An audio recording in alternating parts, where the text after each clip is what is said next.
quand on est engagé dans plusieurs projets, que ce soit physiquement ou quand on nomadise même physiquement, c'est très prenant. Mais je me suis donc reconcentrée sur le chemin parcouru et j'ai la chance d'avoir donc, depuis 2017 entamé un travail où j'ai, en fait, commencé à trier, toutes toutes les archives que j'avais accumulées en 22 ans. C'est-à-dire toutes les traces, de mes performances, parce que tout ce que je fais, c'est de l'ordre de la performance. Donc en fait, j'ai manipulé des tonnes, de matériaux, des tonnes de concepts, mais du coup, tout ce que je fais, c'est éphémère et donc ce que je veux maintenant, c'est je me suis interrogée, je me suis dit: «Qu'est-ce que je vais transmettre si j'arrive à traverser, ce moment? Qu'est-ce qui va rester de mon parcours qui finalement, voilà, n'est pas visible, forcément puisqu'il n'est pas identifiable dans le milieu des galeries. Il est sur le terrain, quoi. Il y a une reconnaissance sur le terrain. Alors bien sûr avec, tous les partenaires, qui nous soutiennent, mais voilà, c'était ça, c'était de finalement d'ordonner, et de me concentrer à finalement, faire mes bagages comme si j'allais partir pour, voilà, quelque part et j'ai fait toute une série comme ça maintenant, que j'avais projeté de faire, d'ici 5 ans et qui, finalement ferait, le point sur mes 53 ans de pratique parce que j'ai démarré, voilà, dès le début quoi, quand j'étais enfant. Quand tu parles de faire tes bagages, c'est fort comme image. C'était dans l'idée de quitter un de se préparer à quitter un monde, où ce serait plus possible de continuer à pratiquer comme tu le faisais?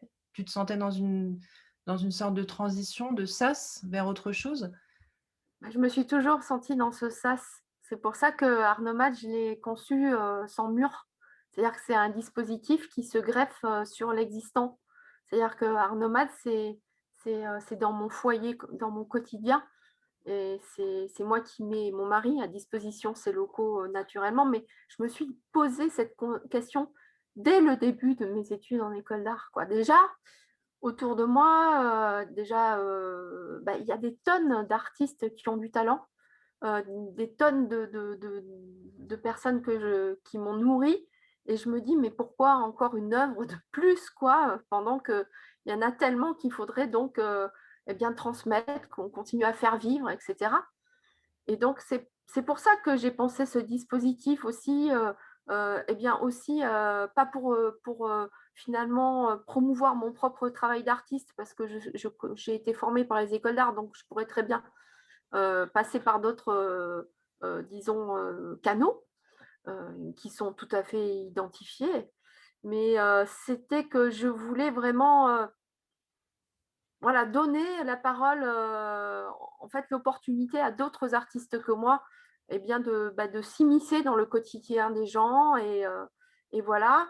Et puis, bah, ce sas aussi, c'est pour ça que je travaille depuis 22 ans avec une ressourcerie aussi. C'est-à-dire qu'on recycle je recycle, moi en tant que plasticienne et en tant que directrice d'art nomade, tous les matériaux qu'on a, accumulés, les scénographies. Moi, mes œuvres, eh bien, ce sont en fait des œuvres en dormance, c'est-à-dire ça fait partie, comme des kits que je réactive, à chaque fois, que je revois, que je voilà, c'est toujours dans le remploi et dans le réemploi que ça se situe. J'ai toujours eu cette préoccupation-là.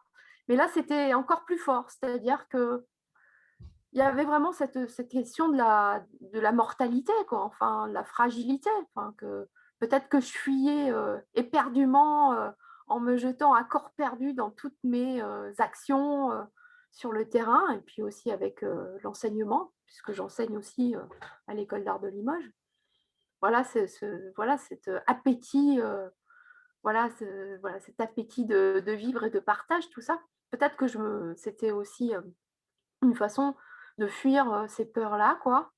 Et effectivement, je me suis préparée à partir même, voilà, je me dis: «Bah, si je meurs, effectivement, bah, il va falloir, justement garder l'essentiel de toute cette démarche» parce que, bah, quand on meurt, justement, bah, c'est pas facile, tout ce qu'on laisse, aux autres, Voilà, quand c'est pas dans les musées, bah, il va falloir que ce soit, ma famille, mes proches, mes enfants qui s'en occupent.